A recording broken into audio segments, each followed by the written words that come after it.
Friday 50-50. Hello. Hi.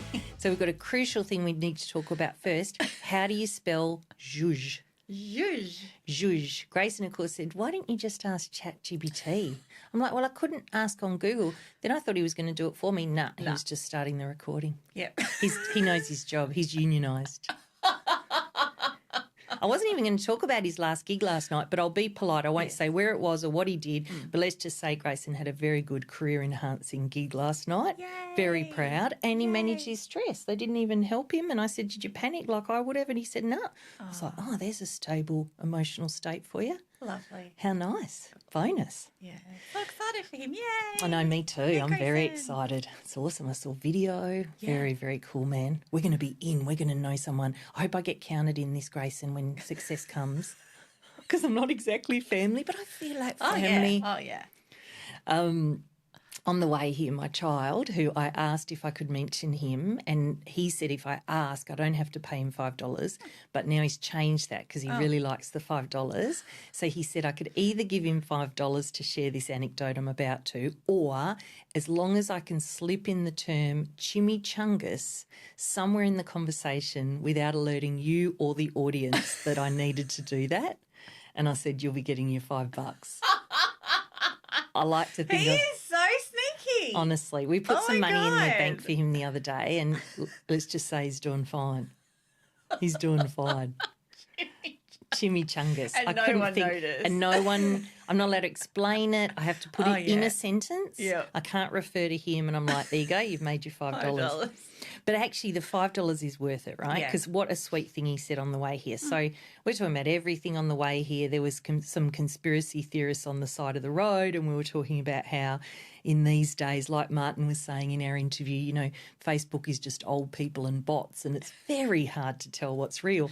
Yeah. Anyway, of course, these people feel what they feel is real. And as we were driving along, I was talking about, we started on that conversation, then we started talking about marriage for some reason, and then we started talking about divorce for some reason. And anyway, and then eventually we got on to parenting, and I said to him, we really love you and we try and do a good job, but, we've made so many mistakes.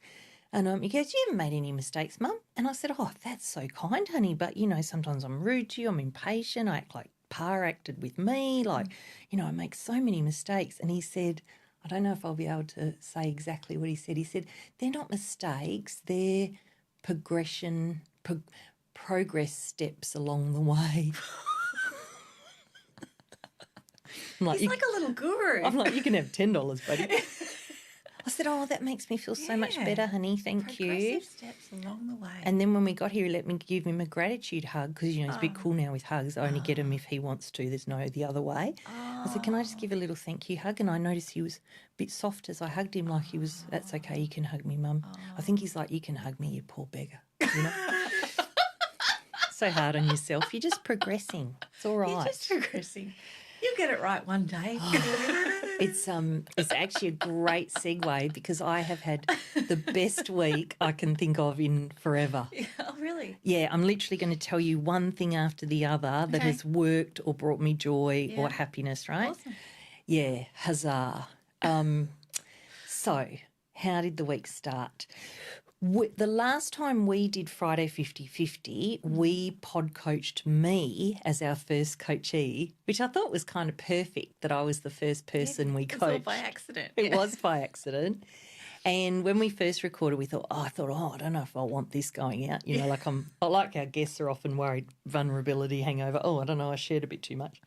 Anyway, I listened to it. I thought, no, I'm fine with that going out. And as you know, I'm pretty passionate about having people hear the process in real time, not hearing it as a neat historic version. I think that's one of our differentiators, a very big differentiator.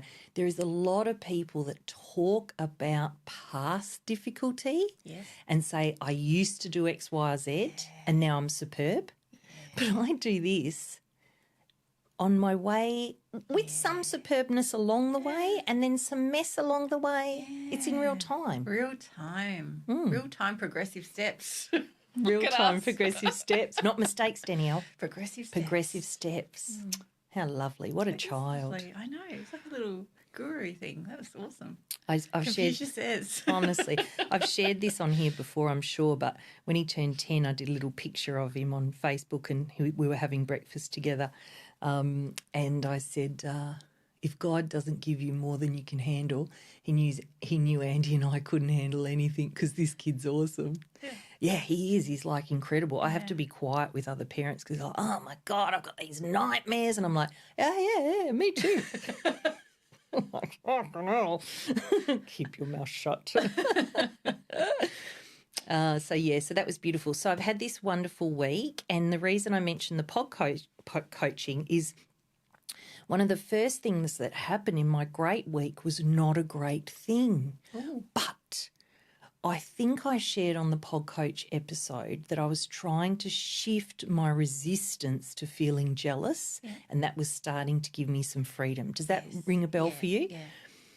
So I continued to do that, and the more I shifted that it wasn't okay for me to feel whatever I was feeling, it released more and more. And when I got in touch with the fear versus the I'm not a good person for feeling this way, it shifted more.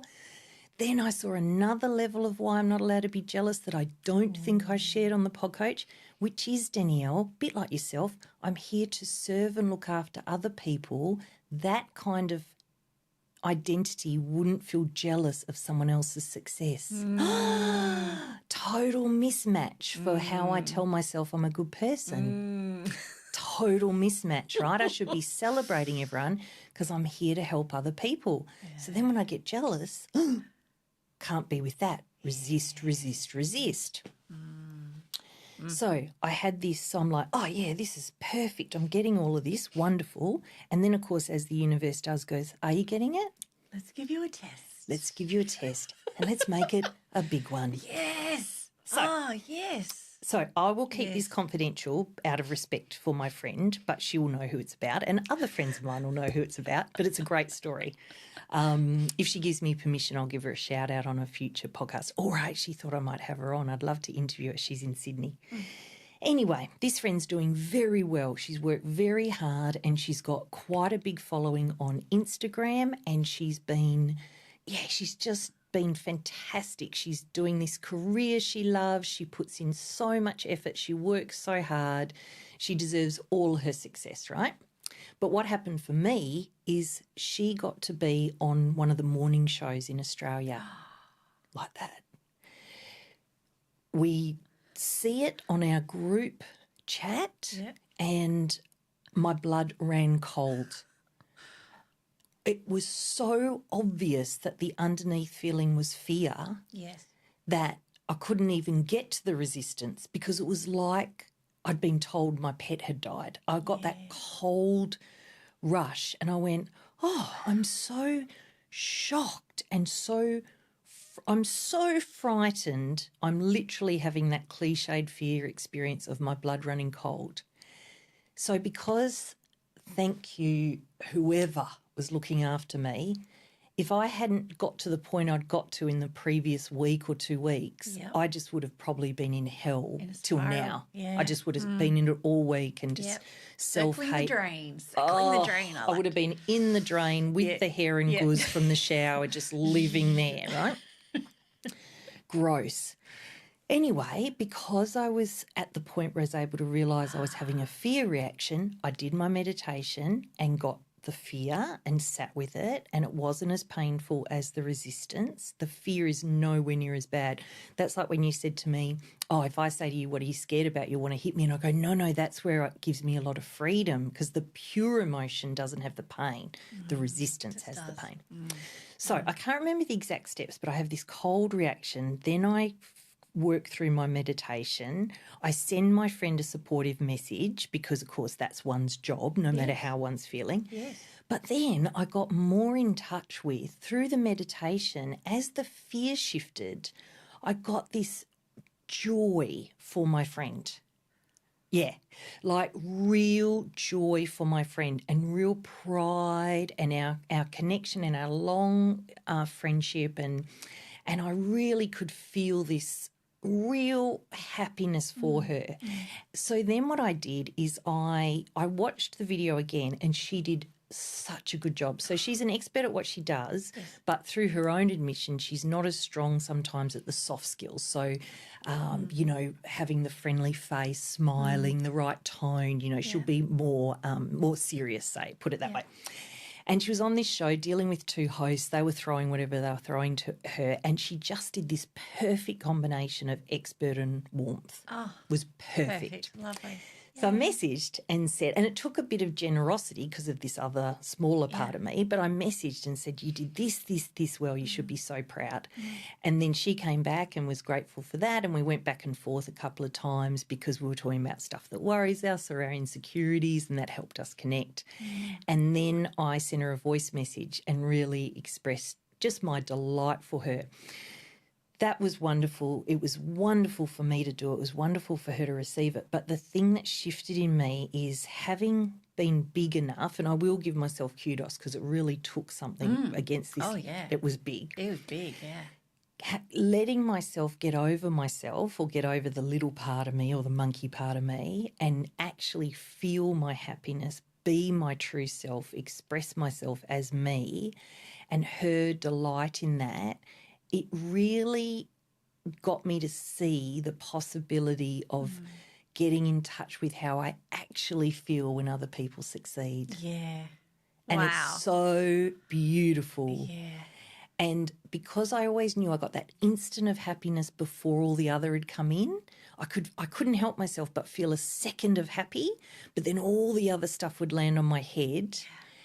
And now I'm like, having had this experience and the loveliness for both of us, I'm like, wow, I could decide to do that at any time with anyone, and the only person who's going to win is me.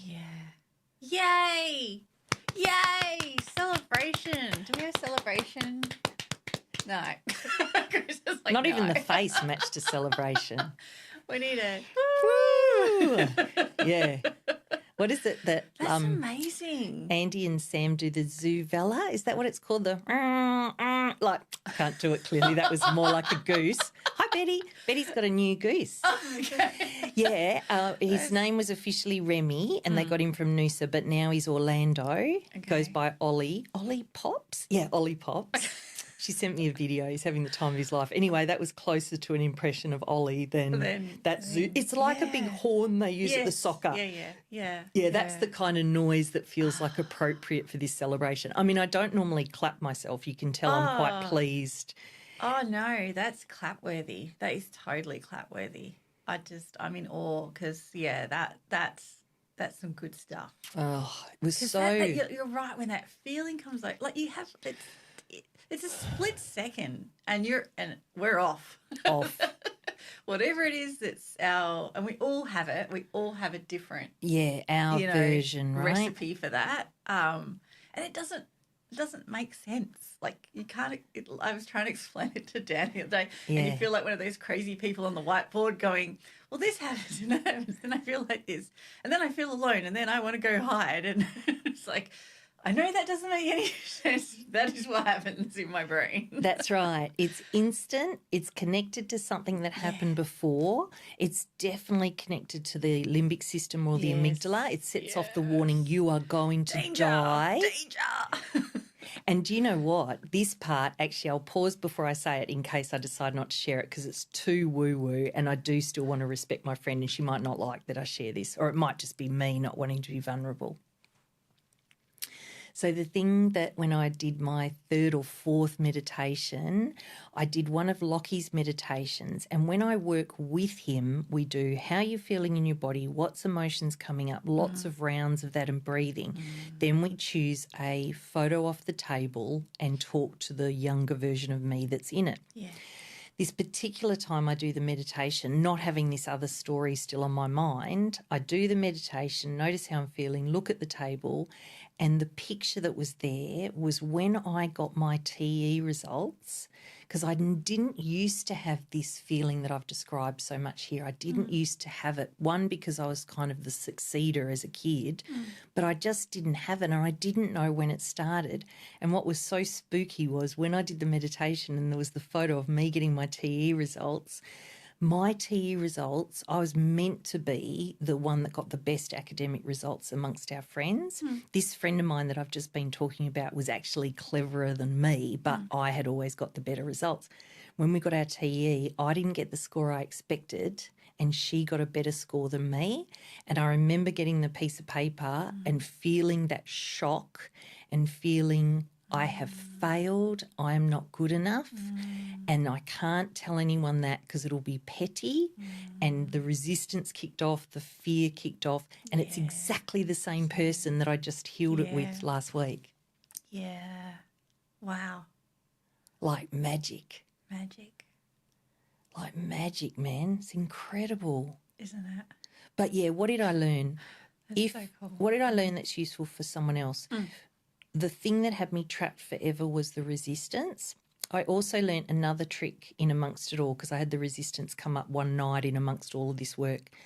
The resistance came up. I felt the incredible pain of it. I kept saying, stop, stop, stop. I don't like this. Stop. I don't like this. I don't like this. That did nothing, of course. It just embeds it. And then I went, okay, I'm going to feel it. I want you to feel it to myself. I want you to feel the resistance as much as you can. Go. And it instantly stopped. It's like a magic trick. Just stopped. It's like, oh, well, I don't exist unless you're trying to stop me. Yeah. Actually, you stop pushing. That line is worth the whole thing of creating this podcast. Yeah. The whole thing, the whole year and a bit, right? If you can let go of the resistance and let yourself feel whatever's underneath it, everything will work out. If you get stuck not wanting to feel something or scared about the tiger behind you that will be a kitten when you look at it, all that was underneath the resistance for me was fear. It wasn't even that bad a fear. It was so much better than the resistance. Why on earth was I hanging on to the resistance? I was holding on to it because, like your whiteboard example, my ego was saying, you're a helper, you can't feel this, you're not allowed to feel jealous, you'll be a bad person. There was so much shit in the way that I couldn't just get to the fact, if I'm not doing as well as someone else, I think I failed. It came from a trigger when I was a teenager, when my worth was a lot around my academic stuff and my image and what my parents thought of me or didn't think of me. My amygdala kicked off when, if that happens again, I'll set off the alarm. Yeah. It's happened 1,000 times since. I've suffered horribly. Yes. Honestly, if that alone. But this week has been like, because that happened. Yeah. And I'm like, like, this is so good. I feel so good. I feel so happy. Yeah. And it was so nice to reconnect with my friend. Like, we were really, really good friends when we were younger. And we've loved each other forever, but we haven't been as close and just lived our different lives. It was very nice reconnecting on that level. Yeah. So that was delightful. Then I needed to do my homework for my book coach. So I shared here that I was very confident the last time I gave him my homework. And I had the devastating news that I probably wasn't Stephen King and I had to do more planning. Damn it. Anyway, this week I did my homework and I wrote 2 chapters. I did my plan, which was the thing that was stopping me the most. Like, in a fiction book I've learned there's a formula, and sort of every fictional thing there's pretty much the same formula that goes like this, then that, then that, then that, but it can be created into whatever artistic form. So I had to figure out, what's the opening, what's the this, what's the that, like these kind of formulaic things, and I was really stopped around it. But this week I was able to do it. Got my homework to my book coach. She just emailed me back this morning and said, because our session's on Tuesday, and she's such a kind woman. Her name's Kylie Zeal. She's a very good coach. And she just messaged me and said, it was something simple. FYI, loved your new version of chapter 2. So chapter 2 was the one that I was in sharp faith. Yeah. I'm going to be the best writer ever. I'm Stephen King. This is my new career, sitting at caravan parks writing. And living the dream. Living the dream. And I was in a dream. Yeah. That's the right term. This is just awesome. Stream of consciousness, man. Anyway, I get my coaching. And so she gave me this great advice. This is what the thing's missing. Luckily, my voice was still good because, but you're missing this, place, time, setting. She didn't say this, but you vomited onto the page. the reader's not going to have a clue about timelines, what you mean, where you are. You've just the insides of your head are on the page. And she goes, I loved your first chapter and I have to be real, I didn't enjoy this chapter. It was heartbreaking. Wonderful. So back I go, take her advice, and that's the one she just commented on. So instead of going blah, blah, blah, there was a lot of blah, blah, blah, but I had to change it into where was I located, who was I talking to, what was actually happening, timelines, what's the point of that chapter when we look at the whole book. And now I feel like, now I can go, man, because I've got my plan. I know what I need to do to write at least a good first draft of each chapter, and then I know how the rest of the thing can work. There'll be a lot for me to still learn, but I feel like I was really in the weeds, and now with her comment on that, I'm like, So then this is all not fiction, even though this week feels fictitious. My darling girlfriend from high school, Catherine, is involved with the Fiction Festival of Fiction Writers. Oh, wow. It's in Perth because there is a very well-known author that's from Perth called Tess Woods. She wrote something like The Venice Hotel. Well, I haven't read it yet, but I will. And she and Catherine became friends through Catherine enjoying her work, and now my friend is on the council of this Festival of Fiction Writers. So when we caught up the other day, she said to me, you might want to come along, sent me the link on Facebook.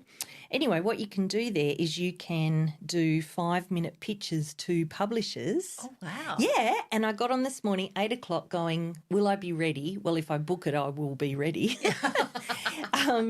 It's in October, and I got on this morning and I thought, right, I'll just book in with everyone. And it was like getting into a Coldplay concert. Within 10 seconds, sold out. Oh, right? wow. I thought, I'm not going to get in with anyone. And then I thought, well, that's the universe if that happens. Yeah. But I got in with 2 publishers. Whoa. So I'm going to do 2. Like speed dating. Like speed dating.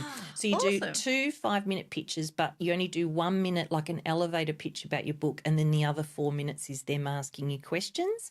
And then if they like you enough, they give you their email and you send them your first 3 chapters, the plan for the book. That's pretty cool. It's very exciting. What a great opportunity for people. I know. I think it'll be a very unusual I can opportunity. see how it sold out so quickly. Well, there's 2 agents, I think, and 8 people from publishing houses, well-known publishing houses.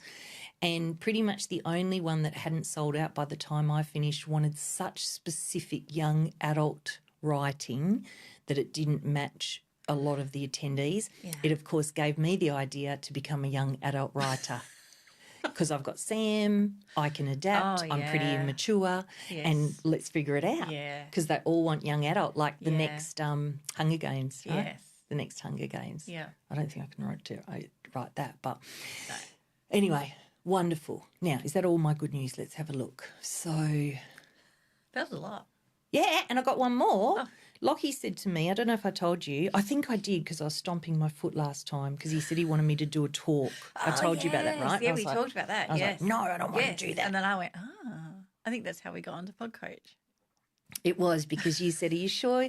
Maybe you do need to do it as yourself and this and that. And I was telling you both to F off you here and Lockie. I didn't. I don't know why you always say I want to punch you in the face. I think because I want to punch people in the face. That might be right. Thank you for owning it. I'm conflict avoidant, but I often punch. Want to theoretically punch people in the face. No, I don't think I want to punch you in the face. I more want to purse my lips and frown at you. Yeah. That's probably the worst you're going to get from me, like I'm doing right now, even though you haven't actually said anything. I'm just role-playing. Anyway, he says, I want you to speak live. I say no. He has got an event happening on the 6th of August where he's going to talk and people listening can go. I don't know if this podcast will be out in time though. Might not be. Anyway, if it's already happened, it was wonderful. And if it hasn't, come along. So he's talking, this is Lockie Samuel Mariu, and he's my coach. For those of you who've listened before, we've been having a wonderful time. Anyway, he said, I want you to do a live podcast. So first he asked me if I wanted to talk with him at his thing, very generous. And he said, you can talk, Andy can talk, but I want you to talk for at least 5 minutes. Spoke with Andy. I said, look, this is the crowd. This is the topic. You want to give a bit of a talk. And he said 2 things. One, you know me, I'll prep for 5 days to do 20 minutes. I'm not like you. I won't just get up and start talking. And that was correct. And secondly, the target audience wasn't quite a match. So I said to Andy, don't worry about you. I'll have a think for me. Thought about overnight, thought, do I want to talk about anything at Lockie's thing? The only thing I wanted to talk about was how fabulous Lockie's been. He said, I don't need you to do that. So I said, okay, let's forget it. let's forget it. So anyway, but he said, I do want you to do a live podcast. Having had Martin and Usha on, having had Michelle on, I started thinking about this idea of having a live podcast, and I've had a couple of different ideas. One is to have a panel discussion with people like we've had on here. We've had so many wonderful people on here, and ask them to come along and sit on a panel and have people come and listen to them. The topic I'm playing with is, are we heading in the right direction? Ooh. And the reason I like it is because if you think about who we've had on here between Martin's I haven't even asked if anyone will do this, so it's just it's like I always do. It's like the Tam thing. I've got a secret plan. Yeah. Ding, does Grayson. I'm in that club now. I like being in that Great club. So I have the idea, and then of course I have to ask. I was talking to Betty yesterday. Oh, I can tell you now, even though we're on air.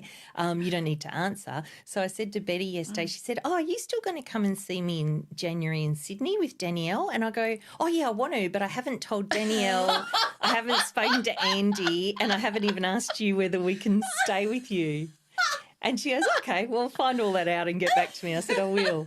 So put secret plan. Yeah, put it in the back of your mind in case it's an option for second week of January. We go over, spend a night or two with Betty and Carla if they're up for it. Hi, Carla. Haven't even met. We're coming. And do a trio podcast with you, me and Betty. Andy can join if he really wants to. And then... Sorry, Andy. He's still the money man. This is true. Love you. Executive producer. We still need the chair.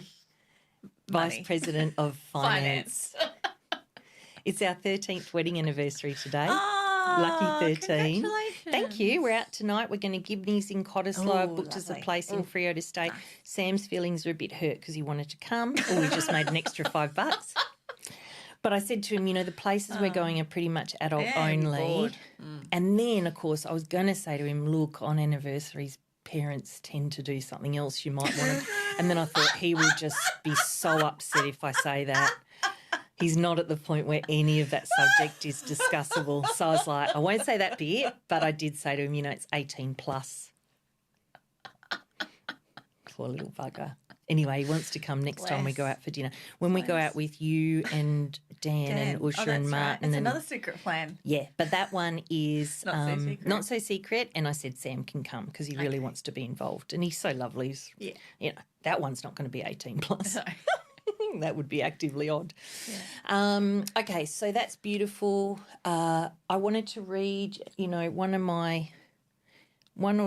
just one. There's another video I'll recommend, but... Did you finish your story? Because you were talking about the live podcast. So you haven't invited people yet. Haven't invited people yet. You're going to. So I've got a couple of different ideas. The first idea I had was everyone's on the stage at the same time. Are we heading in the right direction? And we talk to the whole panel as a big conversation. Yeah. Then Q&A with the audience. Couple of hours, late afternoon. I was thinking of, because I don't muck around, the State Theatre Centre. Oh, lovely. The lady that I spoke to there showed me the Underground Theatre. I'm looking at Grayson. Do you know it? He does know it.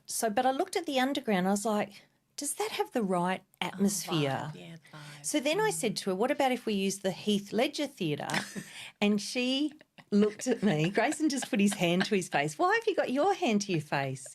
What, too big, too expensive, too many people? I don't know. What?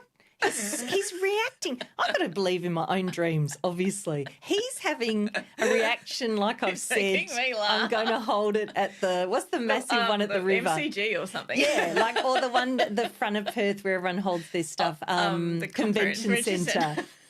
Yeah. He's looking at me like I'm going. We're a sellout at the convention centre. Well, the Heath Ledger Theatre only fits 575 people. Oh, really? It's not even big. Oh. I reckon we could find 575 people. Oh, yeah. But the only trick is it's pretty dear. Yes. So it's pretty dear. Oh, yeah. I really feel on my own here, Grayson. I don't feel like I feel like I support your dreams. Yeah, Grayson. You could support my dreams too. And this is how crazy things happen. People believe. Oh, God. Life, what is it? Well, life doesn't... Life doesn't, it's the unreasonable man that changes things, right? Absolutely. Unreasonable woman that changes things. Otherwise, everything stays the same. Yeah. I think I'll get saved from myself because she said it's pretty much booked out. Okay. The downstairs isn't. Have you ever been there in the underground? Nope. You nodded like you have been there in the underground. Can you imagine it working down there with enough lights? And it's pretty dark. I mean, maybe if the lighting was right. I asked if I could bring Grayson in. They have their own staff, but they said you can bring him in if you want as well, but you have to have our staff. So when you look at all the stuff, you hire the thing, you hire it for rehearsal, you hire this, hire that, hire this, hire that. It's quite extraordinary. Yeah. I think the downstairs, I haven't done all the maths yet, but I think downstairs maybe $3,000 and Heath Ledger maybe 7, something like that. But because you hire it for the day, you can't hire it any shorter. So I thought instead of having a panel, this is literally a brainstorm, we'll keep or not keep it, do we have people individually do shorter interviews and people can come to one or more of them? So say if I have an afternoon from early afternoon to early evening, say 1 till 5, something like that, right? And people can come and see if Martin agrees, Martin, Michelle if she agrees, you know, whoever else we have. The festival of 50-50. The festival of 50-50. And then they can either come to one talk and Q&A or for a discounted price they can come to the whole thing. Yes. And they can pick so I have like the AI side of things, the leadership, love leadership, the mindfulness and spirituality. So we have like 3 or 4 sessions, maybe half an hour, 45 minutes talking, 15 minutes of Q&A. Are you a believer, Danielle? Oh, God, yeah. Oh, good. I was then going, you could tour this. You go around Australia. We'll go and see Betty. We'll tour it around Australia. The festival of 50-50. It's so funny because Grayson's studying all this stuff at the moment. So we've been, because my partner's doing some fringe shows and things like that. So we've been hammering him like, what do they do at this theatre? What do they do at this theatre? And how much is this? And how many, because he has lots of information now. So he's studying excellent stage news. management. And maybe based on his reaction, we could find somewhere fabulous that maybe is not quite as dear. On the radar, yeah. He just gave I'm thinking thumbs. some of the places we do improv performances. How many people can they fit? Well, there's all different sizes. There's small and big ones and all sorts of things. So we might do that, and I'll definitely talk to Grayson because if I imagine going to something at the underground at State, because that seems to be the better choice in terms of money and stuff, but I really want to do something like Heath Ledger. The Subiaco Arts Centre, they've got about 4 rooms there, don't they? We've been to a few different shows there. I don't know if I've ever been. Oh, yes. I went to a play there recently. I like the Subiaco Arts Centre. I like the architecture of it. They've got about 4 different size rooms. Oh, how interesting. I also thought of the Rechabite. And, that's where Dan's performing. Oh, how cool. So we'll be there so we can see it. Grayson's putting up Split. We're trying to be clever and split our episodes, but I think I'm going to be fast enough to wrap this up. Oh, time starts now. So that's the starting thought process. We'll look at venues. We'll look at how we run it. We'll look at dates. I asked Jimmy Rees to be on here, who's very famous, and I haven't heard back. So this is what happens when I reach out to very famous people. They go, you're not very famous, and it's kind of understandable. But if I have it on the right date, I might ask him to be a part of it anyway, because all you do is ask, right? All you do is ask. He's doing a big show here on November 22nd at the Exhibition Centre. Oh, if he's already here. He's already here, that's my thinking. Yeah. But he's already here doing a massive show, probably flying in that Arvo, you know. Yeah. But why not? You never know. That's right. You never know. I asked Michelle Cowan, she comes on. She was I didn't know who Martin was. I had the starter of Moodle on here. It was awesome. I'm going to have Stefan Bodian. I'm going to have Carly Lyon. Like, let's just keep going. Yeah.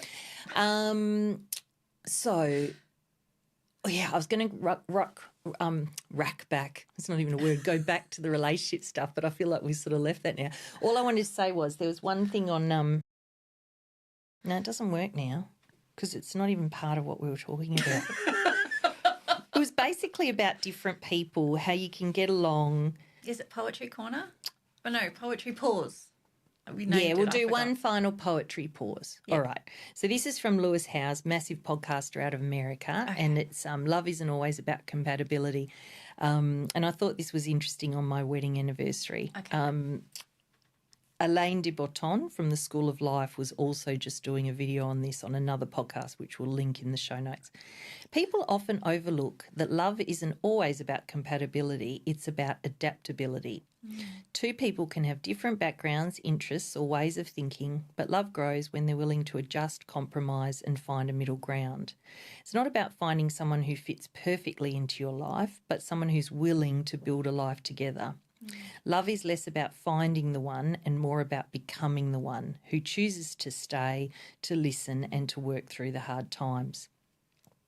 So I would agree with that, and I would say for me, I needed to somewhat find the one. So when I met Andy, I fell madly in lust and then in love.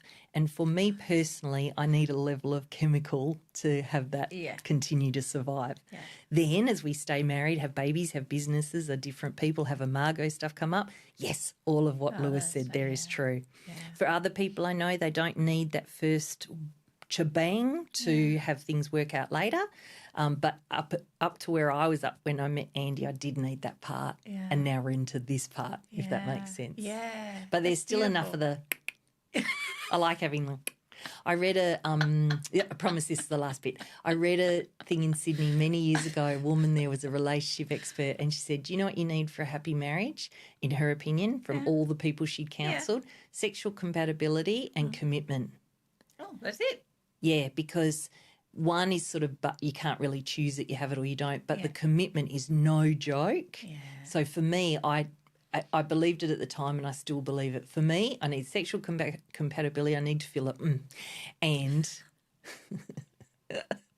I keep getting different things in my mind. I was just thinking about hallway sex. Have you heard of hallway sex? When you walk past one another and say, fuck you. Such a marriage gag. Yeah, we have sex, hallway sex. But like that. Yeah, but anyway, I will have to do some editing on this. It's a bit all over the shop at the end there, but... No, it's great. Yeah. So anyway, happy wedding anniversary. And, Yay, happy wedding anniversary. Thank you. Grayson, I'll be talking to you about venues. Yes. I'm not editing out the dirty look. Oh, no, hang on. Grayson does the edits. He can get rid of me dirty looking at him. He's just looking at me sagely like, now you remember, I'm in charge. I'm in charge. All right, you're in charge. Thank you, dear.